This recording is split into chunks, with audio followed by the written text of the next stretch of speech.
Assalamualaikum semuanya. Apa kabar kalian? Semoga dalam keadaan sehat dan dilancarkan rezekinya oleh Allah. Amin ya robbal alamin. Pada suatu pagi di Baghdad, pasar sedang ramai sekali. Para pedagang sibuk menjajakan dagangannya. Tiba-tiba terdengar suara teriakan keras, "Pencuri! Pencuri!" Orang-orang berlarian ke arah suara itu. Ternyata seorang pedagang ikan marah besar karena seekor kucing menyambar ikan segar dari lapaknya lalu kabur. Pedagang itu berteriak, "Kucing ini pencuri, harus dihukum." Orang-orang di pasar bingung. Bagaimana mungkin seekor kucing dibawa ke pengadilan? Tapi pedagang itu ngotot, "Aku rugi, kucing ini harus bertanggung jawab." Akhirnya kasus itu sampai ke telinga Raja Harun al-Rasyid. Sang raja tersenyum dan berkata, "Baiklah, kalau begitu biar Abu Nawas yang jadi hakimnya. Aku ingin tahu bagaimana ia menyelesaikan masalah ini." Keesokan harinya orang-orang berkumpul di halaman istana. Pedagang ikan datang sambil membawa seekor kucing kurus yang diikat dengan tali. Pedagang itu berseru, "Wahai Tuan Hakim Abu Nawas, hukumlah kucing ini. Ia mencuri ikanku. Aku rugi besar." Abu Nawas duduk di kursi hakim dengan wajah serius, meski hatinya ingin tertawa. "Baik, kalau begitu sidang kita buka. Hari ini kita akan mengadili seekor kucing atas tuduhan mencuri ikan." Semua orang yang hadir terpingkal-pingkal. Mana ada kucing diadili seperti manusia? Tapi Abu Nawas tetap pura-pura serius. Abu Nawas bertanya, "Siapa saksi yang melihat kucing ini mencuri?" Orang-orang pasar mengangguk. "Benar Hakim, kami semua melihat kucing ini membawa lari seekor ikan dari lapak." Pedagang ikan berkata, "Bukan cuma itu Hakim, aku kehilangan ikan paling besar. Kalau kucing ini tidak dihukum, besok-besok bisa lebih parah lagi." Abu Nawas mengelus jenggotnya. Baik. Kucing, apakah kau benar mencuri ikan?" Kucing itu tentu saja hanya mengeong. Abu Nawas mengangguk-angguk seakan mengerti. "Baik, pengakuan sudah jelas. Kucing ini tidak bisa membantah. Artinya ia benar-benar mencuri." Semua orang menahan tawa karena Abu Nawas seolah-olah sedang berbicara serius dengan kucing. Akhirnya Abu Nawas berkata, "Baik, setelah mendengar saksi dan bukti, pengadilan memutuskan bahwa kucing ini memang bersalah. Tetapi ada satu hal yang lebih bersalah." Orang-orang bingung. "Apa maksudmu Abu Nawas?" Abu Nawas menatap pedagang ikan dengan tajam. "Wahai pedagang, kalau kucing bisa mencuri ikanmu, berarti ikanmu tidak dijaga dengan baik. Jadi yang lebih bersalah sebenarnya adalah engkau, karena engkau membiarkan kucing lapar mengambil makananmu." Pedagang itu melongo. Orang-orang pasar langsung tertawa terbahak-bahak. Abu Nawas melanjutkan, "Lagi pula, kucing itu tidak tahu hukum. Ia lapar, ia makan. Yang seharusnya dijaga adalah engkau. Maka hukuman untukmu adalah memberi makan kucing ini setiap hari, agar tidak mencuri lagi." Kabar itu sampai ke Raja Harun al-Rasyid. Raja tertawa sampai hampir jatuh dari kursinya. Abu Nawas benar, bagaimana mungkin kucing lapar dihukum, sedangkan pedagang yang lalai malah bebas? Orang-orang Baghdad pun setuju. Mereka berkata, "Betul, lebih baik pedagang itu memberi makan kucing daripada kehilangan ikan lagi." Akhirnya pedagang ikan itu tidak bisa membantah. Dengan wajah malu, ia pun membawa pulang kucing itu. Dan sejak hari itu, ia memberi makan kucing setiap hari. Anehnya, setelah itu lapak ikannya jadi lebih ramai, karena orang-orang senang melihat ada kucing yang jinak di situ. Kisah selanjutnya. Suatu hari, Abu Nawas merasa kehabisan ide-ide cerdik. Ia pun memutuskan untuk berjalan-jalan di kota mencari inspirasi. Di tengah perjalanan, ia melihat seorang pria yang dikenal sebagai orang gila di desanya, sedang tertawa sendirian di tepi jalan. Mungkin orang ini punya cara pandang yang berbeda. Siapa tahu aku bisa belajar sesuatu darinya, pikir Abu Nawas. Dengan penuh rasa ingin tahu, Abu Nawas menghampiri orang gila itu dan berkata, "Wahai Tuan, bolehkah aku berguru padamu?" Orang gila itu melihat Abu Nawas dengan mata yang berbinar dan berkata, "Apa? Kau ingin berguru padaku? Baiklah, kalau kau berani." Abu Nawas tersenyum dan menjawab, "Tentu Tuan, tolong ajari aku." Orang gila itu mengangguk penuh semangat. "Baik Abu Nawas, pelajaran pertama, buanglah sandalmu ke sungai, lalu jalanlah ke pasar tanpa alas kaki." Abu Nawas merasa aneh, tetapi ia menuruti perintah itu. Ia melemparkan sandalnya ke sungai dan pergi ke pasar tanpa alas kaki. Di sepanjang jalan, orang-orang memandangnya dengan cara heran dan beberapa bahkan tertawa melihat Abu Nawas yang terkenal cerdik berjalan seperti orang kebingungan. Setelah ia kembali, orang gila itu tertawa terbahak-bahak. Bagaimana rasanya menjadi bahan tertawaan orang Abu Nawas? Abu Nawas tersenyum. "Rasanya memang aneh, tapi aku jadi paham bahwa kadang-kadang kita tidak boleh terlalu peduli pada pendapat orang lain." Orang gila itu mengangguk. "Tepat. Sekarang pelajaran kedua. Kau harus pergi ke rumah makan paling mahal di kota dan pesanlah makanan termewah.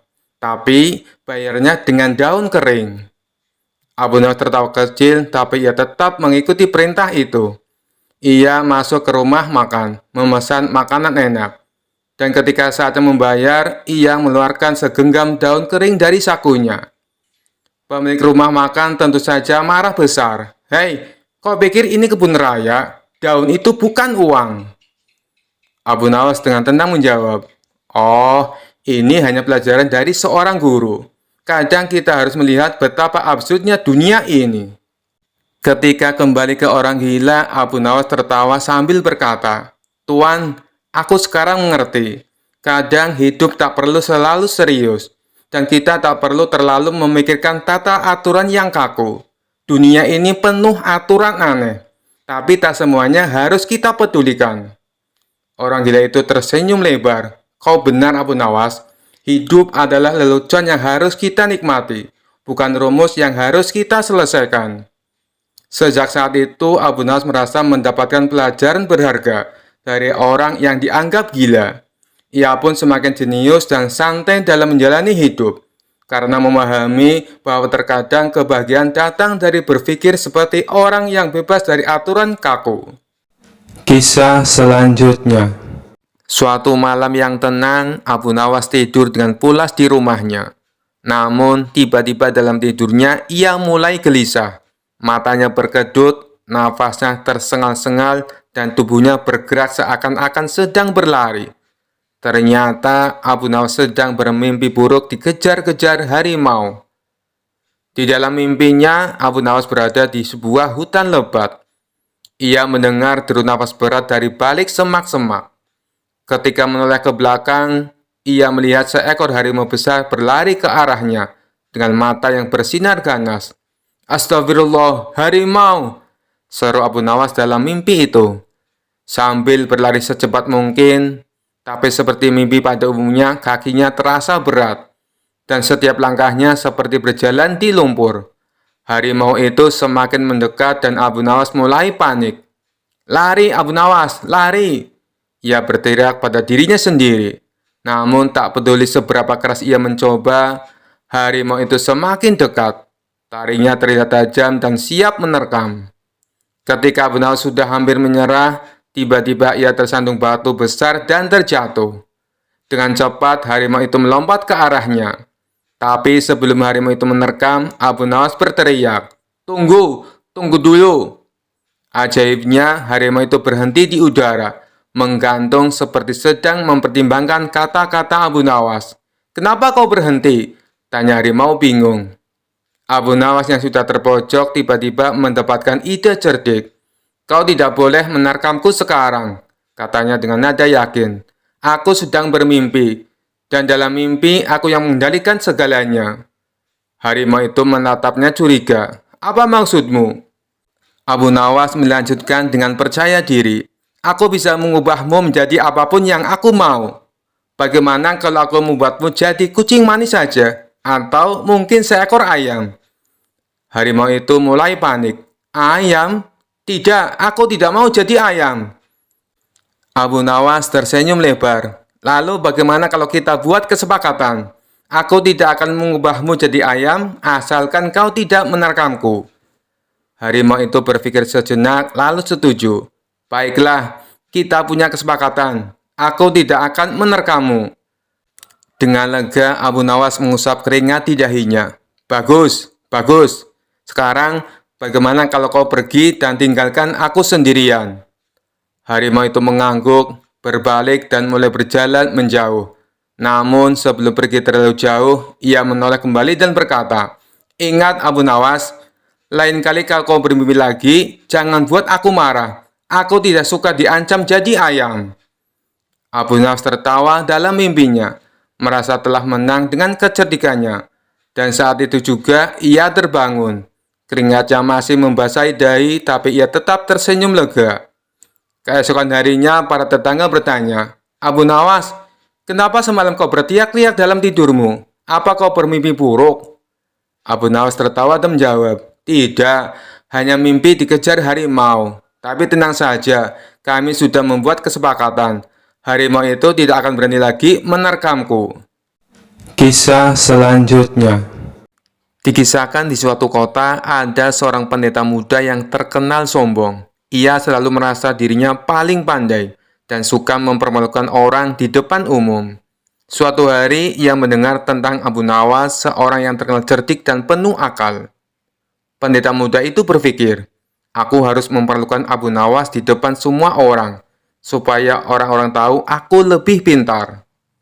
Ia lalu mengatur rencana licik. Pendeta muda mengundang Abu Nawas ke gereja dengan alasan ingin berdiskusi soal ilmu pengetahuan. Karena Abu Nawas dikenal tidak pernah menolak tantangan, ia pun datang ke gereja dengan senyuman. Begitu Abu Nawas masuk, pendeta muda itu berdiri di depan banyak jemaat dan berkata dengan suara lantang, "Abu Nawas, kau adalah tamu di sini, dan sebagai tamu kau harus menjawab 3 pertanyaanku. Jika kau tidak bisa menjawab, maka aku akan menyuruhmu keluar dengan rasa malu." Abu Nawas tetap tenang dan tersenyum. "Baiklah, tanyakan apa saja. Tapi jika aku bisa menjawab, kau harus menyiapkan makan malam yang enak untukku." Pendeta muda setuju dengan penuh rasa percaya diri. Pertanyaan yang pertama, apa yang paling dekat dengan kita di dunia ini? Abu Nawas menjawab tanpa ragu, "Kematian. Sebab tak ada yang tahu kapan ia akan datang, dan ia selalu mengikuti kita kemanapun kita pergi." Pendeta muda terdiam, tak menyangka Abu Nawas bisa menjawab dengan begitu cepat dan bijak. Pertanyaan yang kedua, apa yang paling berat di dunia ini? Abu Nawas tersenyum dan berkata, "Menahan nafsu dan amarah. Banyak orang kuat mengangkat beban berat, tapi sedikit yang mampu menahan dirinya sendiri." Para jemaat mengangguk setuju mendengar jawaban Abu Nawas. Sementara pendeta muda mulai terlihat gugup. Pertanyaan yang ketiga, apa yang paling ringan di dunia ini? Abu Nawas dengan tenang menjawab, "Meninggalkan ibadah dan kebaikan. Banyak orang dengan mudah meninggalkannya hanya karena alasan sepele." Pemuda muda terdiam, ia tahu bahwa semua jawaban Abu Nawas benar dan sangat bijaksana. Para jemaat pun mulai berbisik-bisik memuji kecerdasan Abu Nawas. Karena merasa dipermalukan di depan umum, pendeta muda mencoba trik terakhirnya. "Baiklah, kau menjawab semua pertanyaan dengan baik. Tapi sebelum aku menyiapkan makan malam untukmu, aku ingin melihat apakah kau benar-benar cerdik. Bisakah kau menghilang dari tempat ini tanpa berjalan keluar lewat pintu?" Abu Nawas tersenyum lebar dan berkata, "Tentu saja." Ia lalu duduk tenang, memejamkan mata dan berkata, "Sekarang aku sudah tidak ada di sini, karena jiwaku sudah melayang jauh ke negeri lain. Yang tinggal hanya tubuhku, jadi aku sudah hilang." Semua orang tertawa terbahak-bahak mendengar kecerdikan Abu Nawas. Sementara pendeta muda hanya bisa menahan malu. Akhirnya, ia memenuhi janjinya dengan menghidangkan makan malam yang enak untuk Abu Nawas. Kisah selanjutnya. Pada suatu hari di sebuah warung kopi yang ramai, Abu Nawas sedang asik menikmati secangkir kopi pahitnya. Tiba-tiba, seorang ulama datang dan mulai berceramah tentang perbedaan antara jin, iblis, dan setan. Penjelasan sang ulama cukup panjang lebar. Namun, Abu Nawas tampak bosan dan mulai menguap-nguap. "Maaf Tuan Ulama," potong Abu Nawas tiba-tiba. "Izinkan saya bertanya, apa bedanya jin, iblis, dan setan? Saya kok bingung membedakannya." Para pendengar lain terdiam, tak menyangka Abu Nawas akan menyilat ceramah sang ulama. Sang ulama pun tersenyum. "Baiklah Abu Nawas, mari kita bedakan satu persatu. Jin," lanjut sang ulama, "adalah makhluk gaib yang diciptakan dari api tanpa asap. Mereka memiliki berbagai bentuk dan kekuatan." "Oh, jadi jin itu kayak tukang las ya Tuan Ulama. Kerjanya sama-sama main api," sahut Abu Nawas, membuat semua orang tertawa. Sang ulama pun ikut tersenyum. "Iblis," lanjut sang ulama, "adalah jin yang durhaka dan dilaknat Allah. Dia adalah musuh terbesar manusia." "Berarti iblis itu kayak bos yang suka ngomeli karyawannya, selalu bikin susah," timpal Abu Nawas lagi, membuat tawa semakin pecah. "Setan," lanjut sang ulama, "adalah golongan jin yang selalu membisikkan kejahatan pada manusia. Jadi, setan itu kayak teman yang suka ngajak bolos, selalu ngajak ngelakuin hal yang nggak benar," kata Abu Nawas lagi. Sang ulama terdiam sejenak, lalu tertawa terbahak-bahak. "Abu Nawas, kamu memang pandai membuat analogi. Meskipun sederhana, penjelasanmu cukup mudah dipahami." "Terima kasih Tuan Ulama," jawab Abu Nawas sambil tersenyum. "Jadi kesimpulannya, jin itu tukang las, iblis itu bos yang galak, dan setan itu teman yang suka ngajak bolos, begitu?"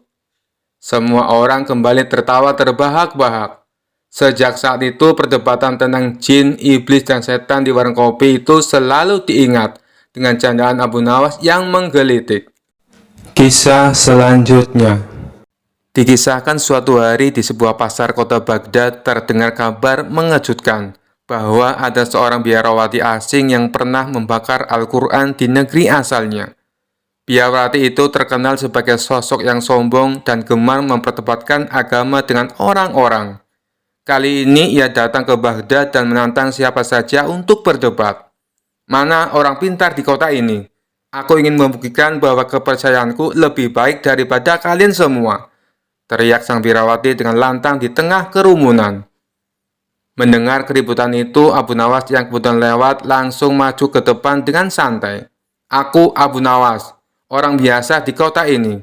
Aku menerima tantanganmu," katanya dengan senyum penuh percaya diri. Biarawati itu menata Abu Nawas dari atas ke bawah. "Kau, tampangmu saja seperti pengemis. Kau yakin bisa berdebat denganku?" Abu Nawas tertawa kecil. "Tidak perlu tampang pintar untuk menang dalam debat. Cukup dengan akal sehat." "Baiklah," kata si biarawati. "Aku pernah membakar Al-Quran dan lihat, tidak ada yang terjadi padaku. Itu buktinya kitab kalian tidak punya kekuatan apa-apa." Orang-orang yang mendengar ucapan itu terkejut, tapi Abu Nawas tetap tenang. Ia mengusap dagunya, berpikir sejenak, lalu berkata, "Baik, kalau begitu mari kita uji logika sederhana." "Uji apa?" tanya biarawati dengan nada mengejek. Abu Nawas menunjuk sebuah botol kecil berisi air yang dijual oleh pedagang di pasar. "Coba ambil botol itu, lalu bakar airnya hingga habis." Biarawati mengerutkan dahi. "Bakar air? Itu mustahil. Air tidak bisa terbakar, hanya akan menguap." Abu Nawas tersenyum lebar. "Nah, sama seperti air tidak bisa terbakar. Firman Tuhan dalam Al-Quran tidak bisa dihapus hanya dengan membakar kertasnya. Yang kau bakar hanyalah kertas, bukan isi atau makna dari firman Tuhan itu." Kerumunan yang mendengar jawaban Abu Nawas bersorak dan tertawa. Sementara biarawati itu terdiam, wajahnya memerah karena malu. "Jadi, apa yang kau bakar itu hanya lembaran kertas biasa. Firman Tuhan tetap ada di hati orang-orang yang membacanya dan mengamalkannya. Lanjut Abu Nawas dengan nada lembut tapi penuh makna. Biarawati itu akhirnya mengangguk malu-malu. Kau benar, Abu Nawas.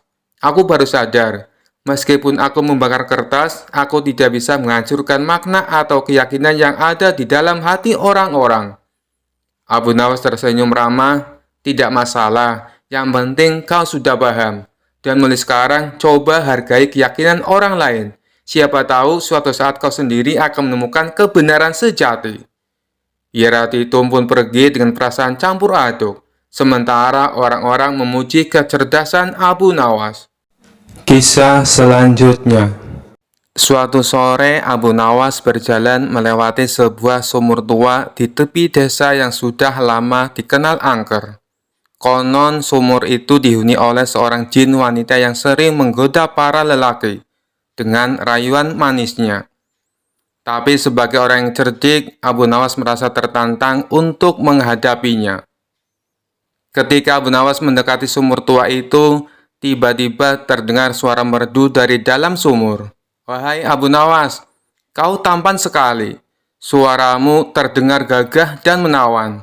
Tidakkah kau ingin melihatku lebih dekat? Abu Nawas tersenyum geli dan berkata dengan suara lantang, Wahai jin cantik, apakah kau tidak pernah melihat orang tampan seperti aku sebelumnya?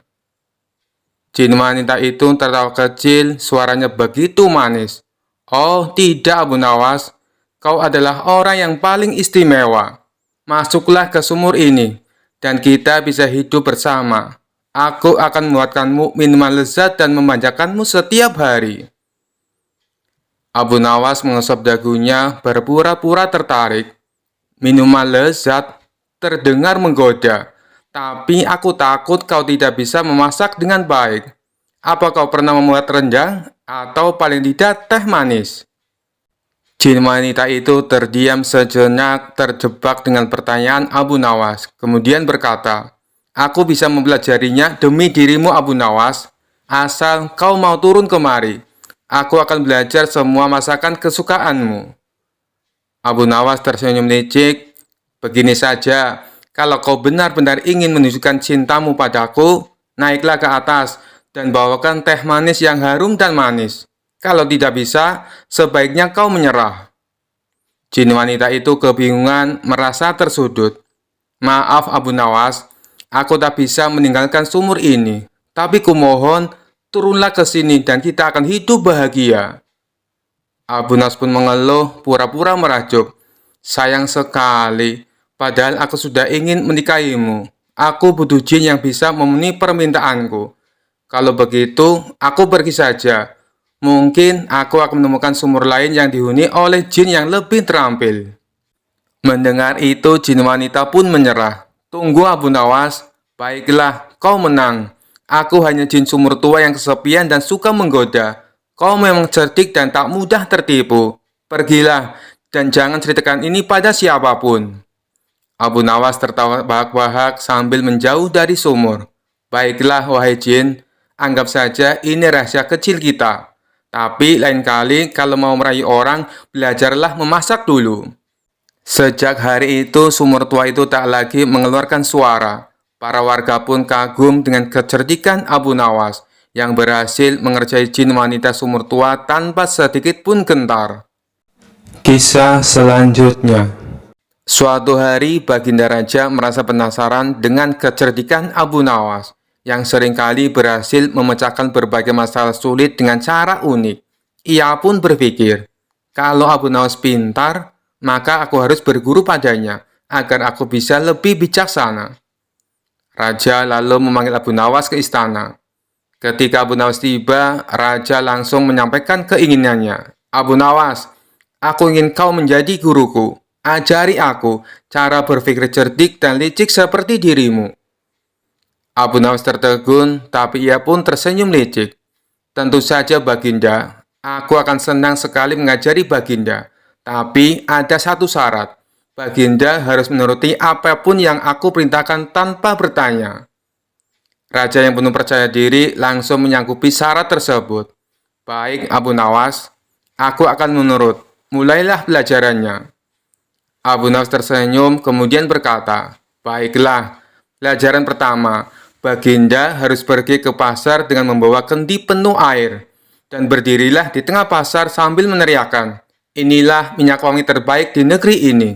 Lakukan itu sampai semua orang berkumpul. Raja bingung, minyak wangi dari air, orang-orang akan tertawa padaku. Protes sang raja. "Ini bagian dari pelajaran Baginda," jawab Abu Nawas sambil menahan tawa. Kalau Baginda ingin belajar kecerdikan, Baginda harus belajar menghadapi ejekan dulu. Raja pun akhirnya pergi ke pasar sambil membawa kendi air itu. Di tengah pasar, ia mulai berteriak, "Inilah minyak wangi terbaik di negeri ini." Orang-orang yang lewat mulai tertawa kecil melihat tingkah sang raja. Seorang pedagang mendekat dan berkata, "Baginda, bukankah itu hanya air biasa?" Raja menahan malu tapi ingat janjinya pada Abu Nawas. Ia pun menjawab dengan lantang, "Tidak, ini minyak wangi terbaik." Setelah beberapa saat menahan malu di pasar, Raja kembali ke istana dengan wajah merah. Abu Nawas menyambutnya dengan senyum lebar. "Baginda, pelajaran kedua sekarang. Kali ini Baginda harus menanam biji-bijian di taman istana sambil menghadap ke arah matahari terbenam," kata Abu Nawas serius. Raja yang meleleh berkata, "Apa gunanya semua ini, Abu Nawas? Ini semua tak ada artinya." Abu Nawas tersenyum sambil berkata, "Baginda, inti dari semua ini adalah bahwa tidak semua masalah diselesaikan dengan cara logis atau serius. Kadang masalah bisa dihadapi dengan berpikir terbalik atau bahkan bercanda." Raja akhirnya tertawa terbahak-bahak, menyadari bahwa Abu Nawas mengajarinya untuk berpikir lebih fleksibel dan menikmati setiap tantangan tanpa terlalu serius. Pelajaran itu pun menjadi pelajaran tak terlupakan bagi sang raja. Dan sejak itu ia belajar untuk lebih terbuka pada cara-cara unik dalam menghadapi sebuah masalah. Kisah selanjutnya. Dikisahkan suatu hari Abu Nawas jatuh cinta pada seorang gadis cantik di kampungnya. Setelah memberanikan diri, ia mengutarakan niat untuk melamar gadis tersebut. Sayangnya, calon mertuanya seorang pedagang kaya raya dikenal sangat sombong dan sulit menerima orang miskin.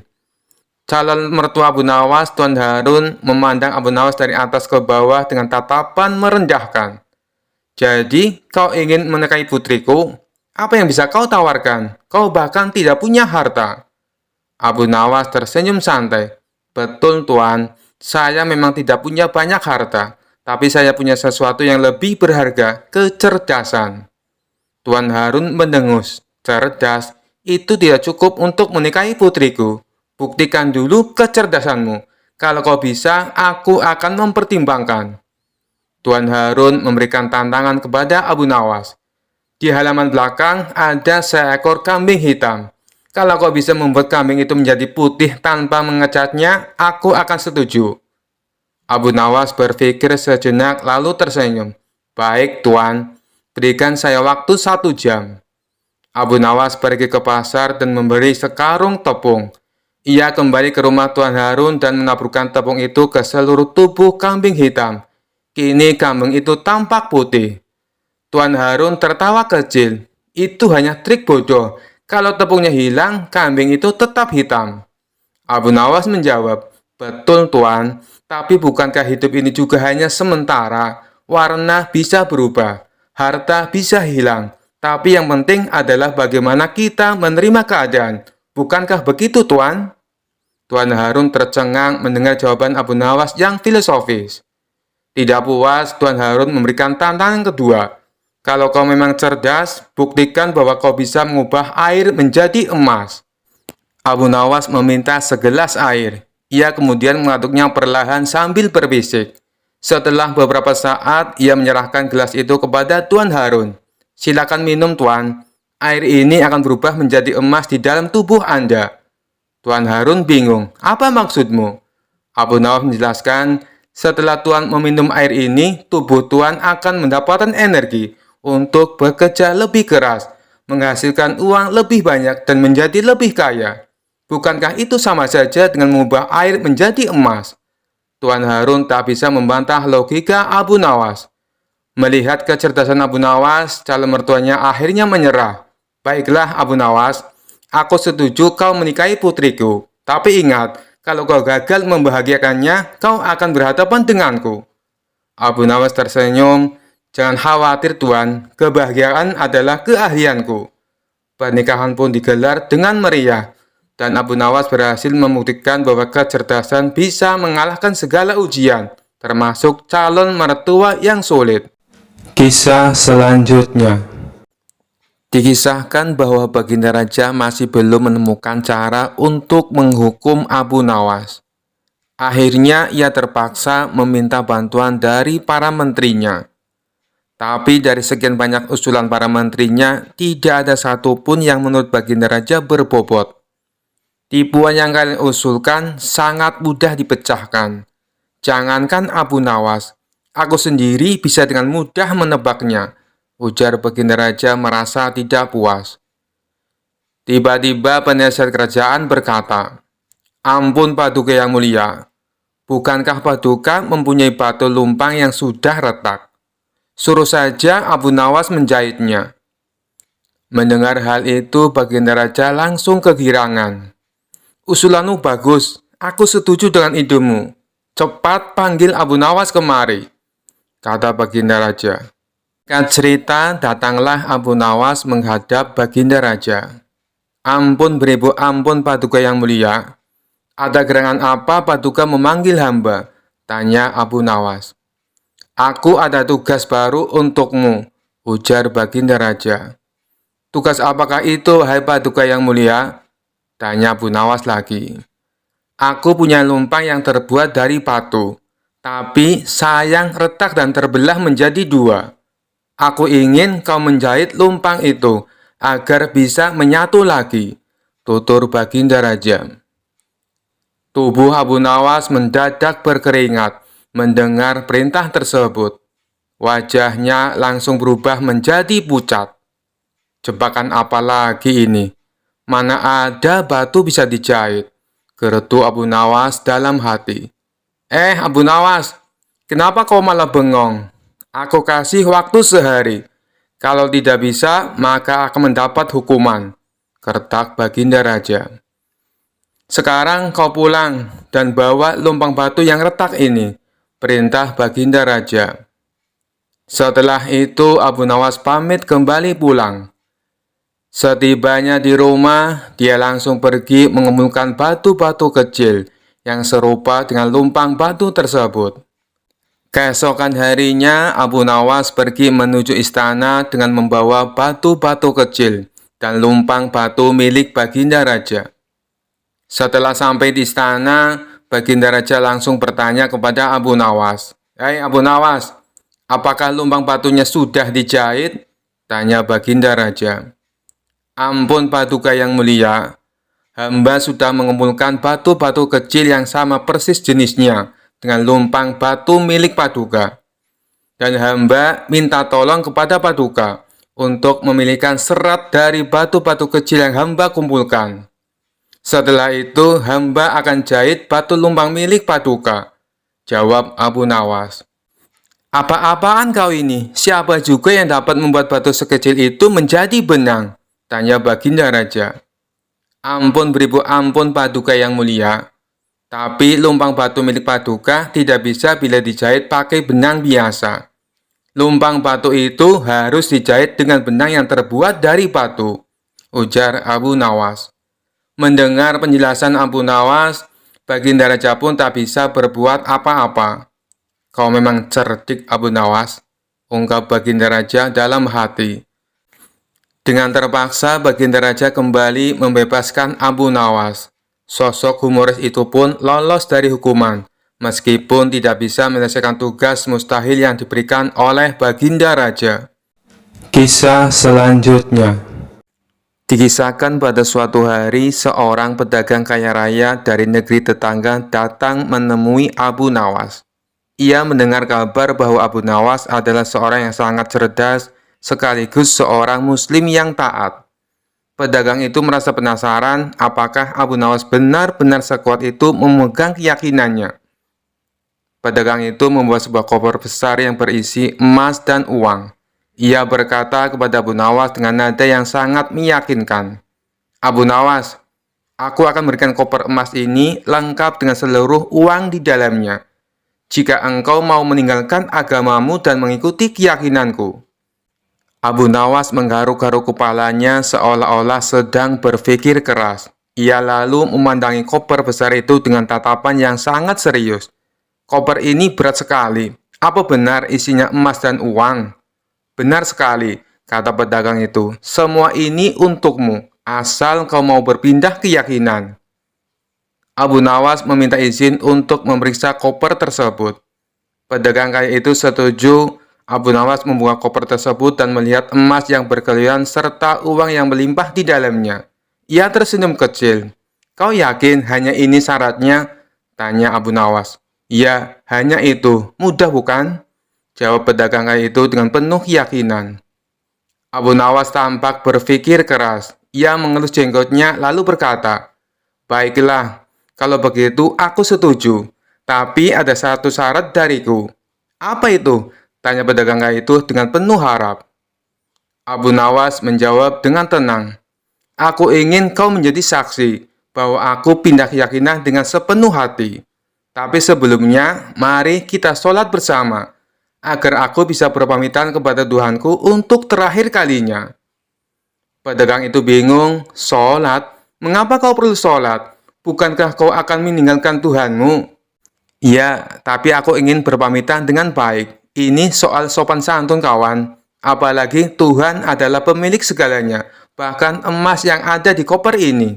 Kau tidak ingin aku terlihat tidak sopan, bukan? Pedagang itu yang tidak tahu harus berkata apa, akhirnya setuju. Abu Nawas pun memimpin sholat. Setelah sholat selesai, Abu Nawas bangkit dengan wajah ceria. Aku sudah pamit kepada Tuhanku. Tapi kau tahu apa yang terjadi? Apa? Tanya pedagang itu. Tuhanku mengatakan, Abu Nawas, apakah kau ingin menukarku dengan koper yang isinya ciptaanku? Kalau begitu, biarkan aku ambil kembali koper itu, karena semua yang ada di dunia ini adalah milikku. Jadi, aku pikir, aku lebih baik tetap bersama Tuhan yang memiliki segalanya daripada bersama koper ini. Pedagang itu tertegun lalu berkata, kau memang cerdas, Abu Nawas, aku menyerah. Abu Nawas tertawa kecil dan mengembalikan koper tersebut. Bawa koper ini kembali, kawan. Tapi ingat, iman tak bisa dibeli dengan emas atau uang, apalagi dengan koper. Pedagang itu pergi dengan wajah malu, sementara Abu Nawas kembali ke rumahnya sambil tertawa puas. Kisah selanjutnya. Rumah Abu Nawas konon pernah didatangi Abu Jahil yang terkenal pelit. Ia lalu menjelaskan tujuan kedatangannya. Dia ingin meminjam uang 100 dinar. Tentu saja Abu Nawas terkejut mendengarnya. Dari mana saya mendapatkan uang sebanyak itu? Kata Abu Nawas. Tolonglah Abu Nawas, aku yakin kamu pasti ada. Pinjami aku selama sebulan. Pinta Abu Jahil merengek. Awalnya Abu Nawas tidak mau mengabulkan permintaan Abu Jahil. Namun karena terus-menerus didesak, Abu Nawas tidak bisa menolak. Tapi kamu janji ya, hanya sebulan, kata Abu Nawas mengingatkan. Ya, saya berjanji Abu Nawas, bulan depan kebun saya panen. Saya pasti akan mengembalikan uang pinjaman saya, jawab Abu Jahil.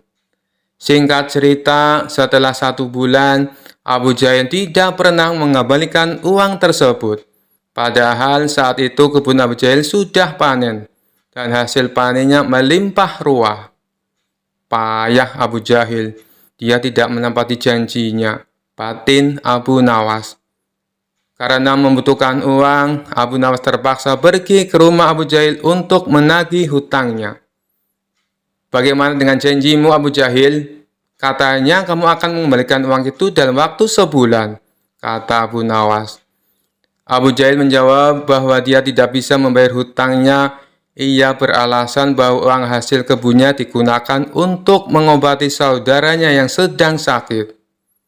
Jangan khawatir Abu Nawas, saya pasti akan membayar bulan depan, kata Abu Jahil.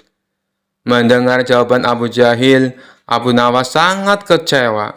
Akhirnya, dia pulang tanpa membawa uang sepeser pun. Beberapa hari kemudian, Abu Nawas mendengar kabar bahwa Abu Jahil sering mengundang teman-temannya untuk berpesta di rumahnya. Mendengar hal tersebut, Abu Nawas menjadi emosi. Kurang ajar, katanya dia kekurangan uang, tetapi dia malah sering mengadakan pesta, gerutu Abu Nawas. Abu Jahil pasti tidak akan membayar hutangnya, karena 1000 alasan. Akhirnya Abu Nawas mendapat ide untuk mengerjai Abu Jahil. Keesokan harinya, Abu Nawas pergi ke desa seberang untuk menemui sahabatnya. Dia mulai menyusun strategi dan meminta bantuan seorang teman. Setelah strateginya matang, Abu Nawas segera mendatangi rumah Abu Jahil. "Mengapa kamu ke sini, Abu Nawas? Aku kan sudah bilang, jika mengembalikan uangnya itu bulan depan," kata Abu Jahil. "Jangan salah paham, Abu Jahil. Aku ke sini bukan untuk menagih hutang. Aku ingin mengajakmu bertemu orang pintar," jawab Abu Nawas. "Memangnya ada perlu apa?" tanya Abu Jahil penasaran. "Ini Abu Jahil, di desa seberang katanya ada dukun pesugihan yang bisa membuat kita kaya. Aku ingin mencobanya ke sana," jawab Abu Nawas. "Benarkah? Baiklah Abu Nawas, aku ikut. Aku juga ingin kaya," kata Abu Jahil kegirangan mendengar adanya tawaran dukun pesugihan itu. Singkat cerita, Abu Nawas dan Abu Jahil tiba di rumah dukun pesugihan tersebut. Setelah memanggil keduanya, dukun itu bertanya, "Apa yang kamu lakukan di sini?" Abu Nawas kemudian mengutarakan keinginannya agar ia ingin kaya tanpa bekerja. "Ah, itu mudah, tapi ada syaratnya," kata sang dukun. "Apa syaratnya?" tanya Abu Nawas. "Syaratnya harus ada yang dikorbankan. Tapi jangan khawatir, korbannya tidak harus dari keluarga. Orang lain juga bisa dikorbankan. Tapi orang lain itu adalah orang yang terkait dengan hartamu," jawab sang dukun. "Apa maksudmu? Aku tidak mengerti," tanya Abu Nawas lagi. "Ya, misalnya siapapun yang berhutang uang kepadamu, orang itu dapat digunakan sebagai korban, meskipun dia bukan anggota keluargamu," jawab sang dukun. "Bagaimana jika orang itu tidak mau?" tanya Abu Nawas. "Kamu tidak perlu meminta izin kepada orang tersebut. Nanti ia akan jadi korban tanpa ia sadari, dan tiba-tiba mati dengan mengerikan," kata sang dukun menjelaskan. "Oh, aku mengerti. Baiklah, aku setuju," jawab Abu Nawas sambil memandang Abu Jahil. Abu Jahil yang merasa dikorbankan langsung gemetaran. Dukun itu kemudian mengajari Abu Nawas mantra sebagai ritual. Tengah malam, setelah kembali dari rumah sang dukun, Abu Nawas berkata di tengah jalan, "Abu Jahil, kamu tidak perlu mengembalikan hutang yang 100 dinar. Saya ikhlas." Mendengar hal itu, Abu Jahil langsung ketakutan. "Jangan Abu Nawas, saya akan mengembalikan uang kamu nanti. Tepatnya saat sampai di rumah saya. Nanti akan segera aku kembalikan," kata Abu Jahil dengan ketakutan. "Bukankah kamu kemarin mengatakan bahwa kamu kehabisan uang?" kode Abu Nawas. "Saya masih punya banyak uang, Abu Nawas. Aku sengaja berbohong padamu," kata Abu Jahil. Akhirnya Abu Jahil segera mengembalikan uang pinjamannya kepada Abu Nawas di hari itu juga, sejumlah uang 100 dinar. Setelah diselidiki, terungkap bahwa dukun yang didatangi Abu Nawas dan Abu Jahil adalah sahabat Abu Nawas. Taktik ini sengaja diatur oleh Abu Nawas dan kawannya tersebut, agar Abu Jahil segera melunasi hutangnya. Kisah selanjutnya. Dikisahkan Abu Nawas kerap kali mendapat hadiah berupa pundi-pundi uang yang banyak dari Baginda Raja, karena selalu berhasil memecahkan kasus-kasus yang rumit.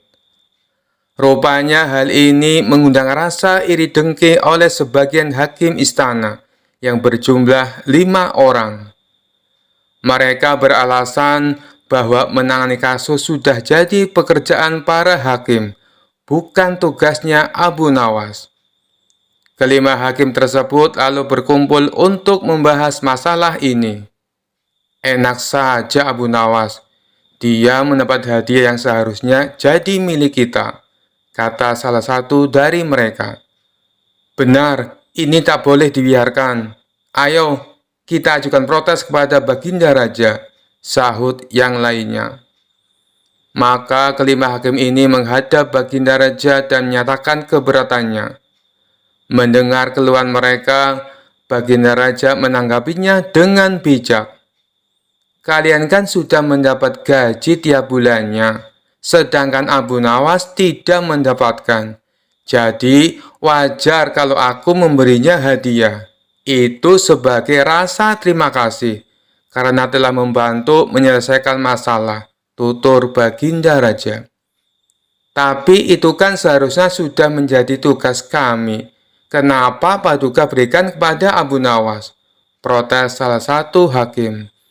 Saya tahu kalian orang pintar dan berpendidikan.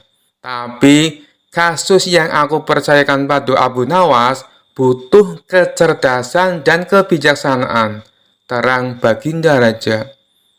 Soal kebijaksanaan, kami juga bisa Paduka yang mulia, ujar mereka. Karena mereka bersikukuh dengan pendiriannya, akhirnya Baginda Raja membuat sebuah tantangan. Baiklah, akan saya uji kalian dengan kasus yang sederhana. Jika kalian bisa memecahkannya, saya tidak akan lagi meminta bantuan Abu Nawas, kata Baginda Raja. Kemudian Baginda Raja perintahkan pelayan untuk membawakan papan tulis. Lalu di papan tulis tersebut Baginda Raja menggambar garis dengan panjang 100 cm. Sekarang masing-masing dari kalian maju dan perpendek garis ini, perintah Baginda Raja. Hakim pertama maju ke depan. Ia menghapus 20 cm dari garis itu dan kini menjadi 80 cm. Selanjutnya, Baginda Raja mempersilakan hakim kedua untuk melakukan hal yang sama. Ia pun menghapus garis sepanjang 20 cm, dan garis tersebut kini menjadi 60 cm. Hakim ketiga dan hakim keempat pun maju ke depan. Mereka berdua melakukan hal yang sama, hingga garis itu tinggal 20 cm. Tibalah giliran hakim yang kelima. Ia terlihat kebingungan, tak tahu harus bagaimana. Kemudian Baginda Raja bertanya, apakah engkau akan melakukan hal yang sama seperti kawanmu? Kalau demikian, garisnya akan hilang. Padahal yang aku minta perpendek garisnya, bukan menghilangkan garisnya. Tapi kalau hanya menghapus 10 cm, berarti kau telah berbuat tidak adil, karena keempat kawanmu menghapus 20 cm. Lalu, bagaimana caramu memecahkan masalah ini? Kalau engkau kebingungan, silakan kamu tanya pada keempat kawanmu, ujar Baginda Raja. Kelima hakim tersebut mulai berpikir keras untuk mencari solusinya. Setelah sekian lama berpikir, mereka tak kunjung mendapatkan jawaban. Ampun Paduka yang mulia, kami tidak tahu cara memecahkan masalah ini, kata mereka. Baiklah, kalau kalian sudah menyerah, maka aku akan panggil Abu Nawas kemari. Singkat cerita, datanglah Abu Nawas. Ia lalu diperintah Baginda Raja untuk menyelesaikan masalah yang diberikan kepada 5 hakim tersebut. Tanpa pikir panjang, Abu Nawas langsung melaksanakan perintah Baginda Raja. Ia tidak menghapus garis yang tersisa 20 cm. Akan tetapi, ia menggambar garis yang baru, yang panjangnya 120 cm. Garis tersebut lebih panjang daripada garis yang pertama yang dibuat oleh Baginda Raja. Setelah Abu Nawas selesai dengan tugasnya, Baginda Raja lalu berkata kepada mereka, kalian lihat sendiri kan, Bagaimana cara Abu Nawas menyelesaikan masalah untuk membuat garis menjadi pendek? Kalian tak perlu menghapusnya, cukup membuat garis baru yang lebih panjang. Maka garis pertama akan menjadi lebih pendek dengan sendirinya. Mendengar hal itu, kelima hakim tersebut menyadari akan kekeliruannya dan mengakui kecerdasan Abu Nawas akan sifat bijaknya dalam menyelesaikan sebuah masalah. Kisah selanjutnya. Cerita Abu Nawas ini bermula dari adanya ketua perampok yang terkenal sadis dan kejam. Ia mempunyai puluhan anak buah yang juga tidak kalah sadisnya. Mereka kerap melakukan aksi di tengah gurun pasir yang gersang jauh dari pemukiman penduduk. Bagi siapa saja yang melewati daerah kekuasaannya, maka akan bernasib sial, terutama rombongan kabilah yang membawa barang dagangan. Apabila ada yang berani menolak atau melawan saat dirampok, gerombolan perampok tersebut tidak segan-segan membunuhnya. Suatu ketika, Tuan Hamid berencana pergi ke negeri seberang untuk membawakan pesanan, yakni sebuah perhiasan emas. Namun ia ragu melakukannya, sebab harus melewati gurun pasir yang merupakan kawasan komplotan perampok sadis tersebut. Tuan Hamid pun bingung dengan situasi yang dialami, sementara ia harus mengirim emas pesanan secepatnya. Setelah merenung agak lama, terlintas di benaknya sosok Abu Nawas.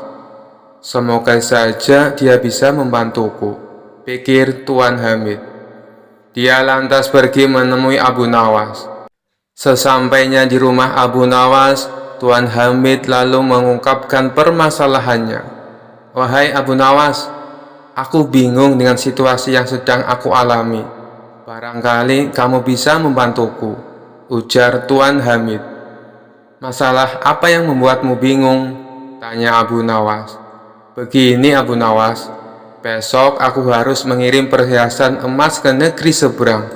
Tapi aku takut karena harus melewati gurun pasir yang menjadi tempat komplotan perampok sadis. Aku dengar siapapun yang melewati daerah itu pasti hartanya dirampok sampai ludes.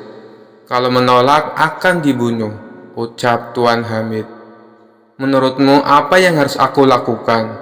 Tanya Tuan Hamid mengimbuhkan. Sejenak Abu Nawas terdiam. Dalam hati ia berkata, mereka memang perampok yang sadis. Aku dengar tidak ada yang bisa selamat melewati daerah itu, kecuali dengan pertolongan Allah Subhanahu wa Ta'ala. Ya sudah, begini saja Tuan Hamid, aku akan membantumu. Biarkan aku yang melakukan tugas itu, ucap Abu Nawas. Maksudmu, kau yang akan mengantar emasnya? Tanya Tuan Hamid. Benar Tuan Hamid, itu pun kalau Tuan mengizinkan, jawab Abu Nawas. Tentu saja Abu Nawas, aku justru berterima kasih. Kalau kau berhasil menjalankan tugas ini, akan aku beri hadiah, kata Tuan Hamid kegirangan. Singkat cerita, berangkatlah Abu Nawas membawakan emas Tuan Hamid. Dia ikut rombongan kabilah besar yang sama-sama menuju negeri seberang. Saat tengah malam tiba, sampailah mereka di tengah gurun pasir yang merupakan daerah komplotan perampok sadis. Dari kejauhan, Abu Nawas melihat ada gubuk kecil yang dihuni oleh satu orang.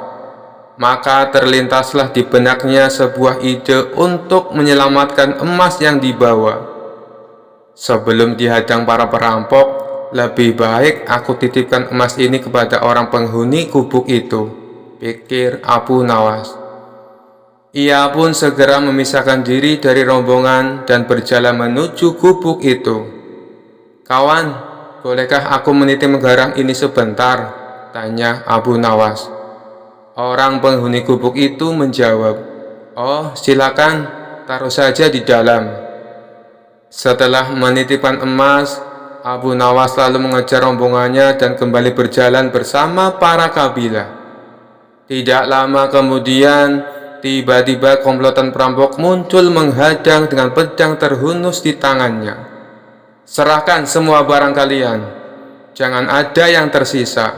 Bila kalian melawan atau menolak, kami tidak segan-segan membunuh kalian," ancam komplotan perampok sadis itu. Rombongan kabilah pun terpaksa memberikan semua hartanya karena ketakutan akan dibunuh. Sedangkan Abu Nawas yang tidak membawa apapun hanya digeledah dan luput dari aksi perampokan. Ketika semua barang dan harta berhasil didapatkan, komplotan perampok ini lalu pergi meninggalkan Abu Nawas dan rombongan. "Alhamdulillah, emas yang kubawa bisa selamat," ucap Abu Nawas dalam hati. Kemudian Abu Nawas berniat kembali mendatangi gubuk tempat menitipkan emasnya. Setibanya di sana, terlihat komplotan perampok yang tadi beraksi juga berada di dalamnya. "Celaka, ternyata aku salah. Orang yang aku titipi emas justru ketua perampoknya," kata Abu Nawas kecewa. Sesaat Abu Nawas ragu dengan tawaran ketua perampok tersebut. "Kalaupun aku lari, pasti akan mudah ditangkap oleh mereka dan bisa-bisa dibunuh. Lebih baik aku datangi saja. Hanya kepada Allah aku meminta perlindungan," ucap Abu Nawas dalam hati. Lalu Abu Nawas memberanikan diri menghampiri mereka. "Tuan mau ngambil barang titipan Tuan?" tanya ketua perampok. "Benar, aku kesini berniat untuk mengambilnya," jawab Abu Nawas. "Ambillah dan segera tinggalkan tempat ini," ucap ketua perampok. Abu Nawas sempat terkejut dan heran dengan ucapannya. Tidak ingin menyia-nyiakan waktu, Abu Nawas segera mengambil emas titipannya dan pergi meninggalkan tempat itu. Saat Abu Nawas berjalan menjauh, sayup-sayup mendengar percakapan para komplotan perampok tersebut. "Kenapa Tuan membiarkan orang asing itu mengambil hartanya?" tanya salah satu anak buah. Sang ketua perampok menjawab, "Orang asing itu telah mempercayaiku, seperti aku mempercayai Allah akan menerima tobatku. Aku hargai kepercayaan orang asing itu agar Allah menghargai kepercayaanku pula." Mendengar hal itu, barulah Abu Nawas tahu bahwa sebenarnya si ketua perampok adalah orang yang ingin bertobat. Kisah selanjutnya. Suatu hari Abu Nawas dipanggil ke istana oleh Raja Harun al-Rasyid. Dengan raut muka serius, sang raja berkata, "Abu Nawas, aku mendengar kabar bahwa kau telah berselingkuh dengan permaisuriku. Bagaimana kau bisa melakukan hal sekeji itu?" Abu Nawas terkejut mendengar tuduhan tersebut. Dia tahu bahwa ini adalah cobaan yang berat. Namun dengan kecerdikannya, dia tersenyum tipis dan menjawab, "Wahai Baginda Raja, jika benar aku berselingkuh dengan permaisuri, maka aku pasti sudah mati, karena takut akan hukumanmu sebelum sampai ke istana ini."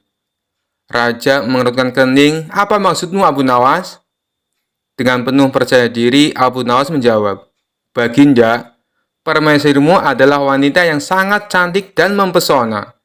Jika aku bahkan berani berpikir untuk mendekatinya, aku pasti sudah tersambar petir. Karena Tuhan pun tak akan membiarkan aku bertindak seperti itu. Tapi lihatlah aku masih berdiri tegak di sini. Itu tanda bahwa aku tak bersalah." Raja mulai tertawa kecil, namun masih mencoba menahan amarahnya. Alasanmu cukup pintar, tapi aku masih belum sepenuhnya yakin." Abu Nawas lalu mendekati raja dengan wajah serius. "Baginda, izinkan aku memberikan tantangan. Jika aku benar berselingkuh, suruhlah burung beo peliharaan istana untuk mengatakan kebenarannya. Burung itu selalu tahu semua kejadian di istana." Raja tertawa terbahak-bahak mendengar ide konyol itu. Namun karena penasaran, dia pun setuju. "Baiklah, kita akan bertanya pada burung beo." Mereka pun pergi ke kandang burung beo. Sang raja bertanya, "Burung beo, katakanlah, apakah Abu Nawas berselingkuh dengan permaisuriku?" Burung beo hanya menatap raja dengan mata bulatnya dan tiba-tiba berkata, "Tidak, tidak, tidak." Raja tak dapat menahan tawanya lagi. Dia pun berkata, "Abu Nawas, kau benar-benar pintar. Burung ini pun tahu bahwa kau tak bersalah." Dengan wajah lega, Abu Nawas berkata, "Terima kasih, Baginda. Lain kali, jika ada tuduhan yang aneh-aneh lagi, tanyakan saja pada burung beo." Sambil tertawa, Raja membebaskan Abu Nawas dari semua tuduhan. Meski begitu, Abu Nawas berjanji untuk lebih berhati-hati di sekitar istana, terutama agar tak ada lagi burung beo yang harus ikut campur dalam urusan cinta. Sekian dulu perjumpaan kita kali ini. Sampai bertemu lagi di kisah-kisah selanjutnya. Terima kasih yang sudah subscribe dan setia menonton channel ini. Wassalamualaikum warahmatullahi wabarakatuh.